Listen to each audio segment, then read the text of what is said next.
Olá, família do YouTube! Nesse vídeo eu quero falar sobre hábitos de vida que mudam a química no seu corpo e no seu cérebro. O que podemos fazer para mudar a química no nosso corpo?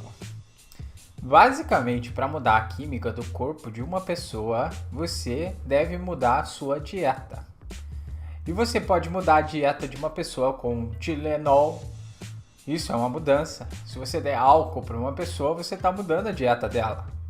Ou colocar o químico direto na veia, que também é uma mudança de dieta. Mas nós não vemos como uma mudança dietária, já que não tem mudança na comida, mas na realidade, isso também é uma mudança na dieta. Então, mudamos a sua dieta colocando hormônios sintéticos nessa pessoa em um nível alto também. Eu posso mudar a bioquímica dela fazendo isso, que vai alterar a bioquímica no cérebro. E eu também, dessa forma, removo todo o processo natural de nascimento.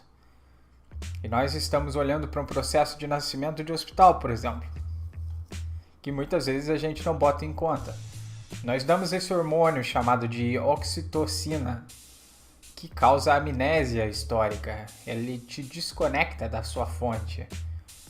E especialmente para o processo de nascimento, durante o uso de drogas, essas drogas passam pela mulher e vai para o bebê. E isso altera a habilidade do bebê de pensar. E eles ficam confusos e eles conseguem comportamentos obsessivos compulsivos, porque eles ficam obsessivamente tentando encontrar sua mãe e seu pai.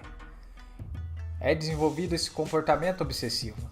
E desde que eles são submetidos a essas máquinas de imagens, que a gente chama de computadores e celulares, essas máquinas elas estimulam a parte baixa do seu cérebro, que é a parte gráfica do seu cérebro, e não a parte do seu cérebro que diz isso não é moralmente correto.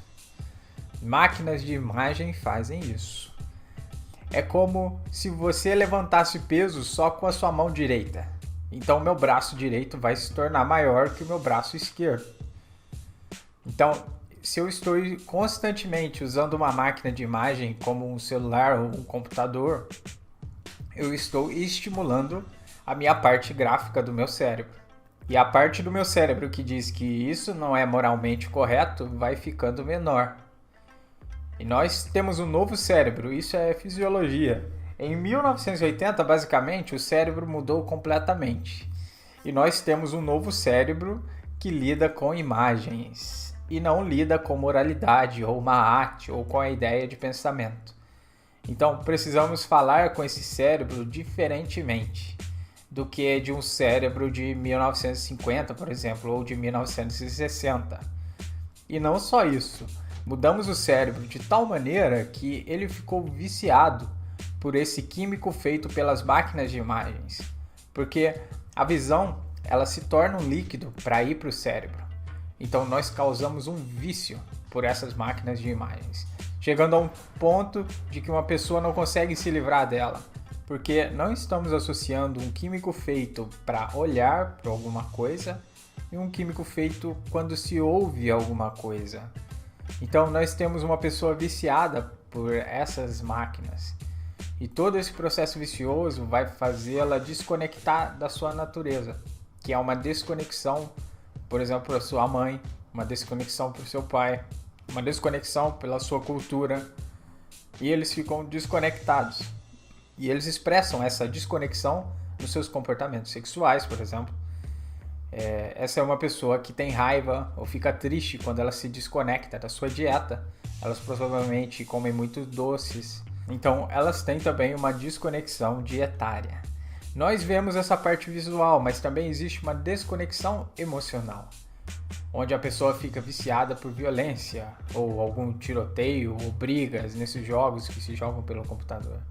Eles estão viciados e ficam viciados pela sua desconexão, que algumas pessoas chamam de síndrome de Estocolmo, que é basicamente uma apreciação ou adoração a alguém ou algo que lhe faz mal. Então, elas têm essa lógica distorcida e essas emoções distorcidas e processos de pensamento distorcidos. Química sempre tem um papel nos comportamentos das pessoas. E quem controlar a química de uma pessoa pode fazer o que quiser com ela. Pessoas indo para a escola com Red Bull, elas estão com seus químicos alterados. Com maconha, elas estão alterando seus químicos. Todos esses químicos ficam flutuando no seu sistema e não tem nada mais quimicalizado do que maconha. Porque eles têm que crescer essa planta rápida para vender rápido. Então eles alteram toda aquela planta. Maconha hoje em dia é geneticamente modificada. Mas ninguém vê dessa forma, ninguém diz que vai fumar maconha orgânica. Por favor, né? Eles só estão saturando seus corpos com químicos em tantos níveis diferentes, com químicos sintéticos como Red Bull e sodas e Coca-Cola e etc. E os hambúrgueres e a maconha e os cigarros e o álcool. Enfim, é uma loucura química para voltar a se desconectar da realidade. Esse é o Ricardo e aqui é o canal Aletheia. Eu vejo vocês no próximo vídeo.